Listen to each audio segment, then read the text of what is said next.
मुअज़्ज़ज़ नाज़रीन इकराम, अस्सलाम वालेकुम। अगर आपको हमारी वीडियो अच्छी लगे तो हमारे चैनल को प्लीज़ सब्सक्राइब कीजिएगा।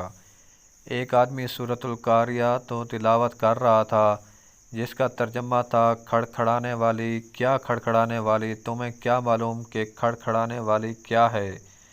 वो शख्स परेशान हो गया कि ये खड़खड़ाने वाली क्या चीज़ है, समझ नहीं आ रही थी। वो उलझता रहा। फिर उसने सोचा क्यों ना किसी अरबी से पूछा जाए कि ये खड़खड़ाने वाली का क्या मतलब है। उस आदमी का एक दोस्त अरब का बद्दू था, जो कि सहरा में खैमा लगा कर रहता था। उसने सोचा कि उसी से पूछता हूँ इस खड़खड़ाने वाली का मतलब। चुनाचे वो उसके पास सहरा में गया। अभी वो उसके खैमा के पास भी ना पहुँचा था कि उस बद्दू ने अपनी बीवी को आवाज़ दी कि अलकारिया तो कि देखो चूल्हे पे क्या रखा है, जो इतना जोश दे रहा है कि उसके खोलने से चूल्हे पर रखी हुई चीज़ का ढक्कन खड़खड़ा रहा है।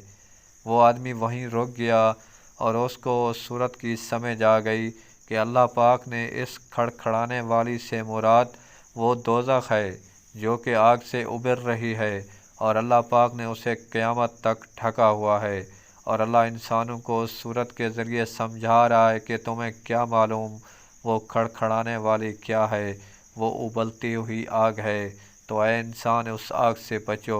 अल्लाह हमें कैसे अपनी निशानियाँ खोल खोल कर सुना रहा है, और हम भी फिर गफलत में पड़े हुए हैं। अल्लाह हमें इस खड़खड़ाने वाली से महफूज रखे, आमीन। नाज़रीन इकराम, इस जैसी वीडियो अगर आपको मिलती रहें, हमारे यूट्यूब चैनल अच्छी बातें को सब्सक्राइब करना ना भूलिएगा। Thanks for watching my video.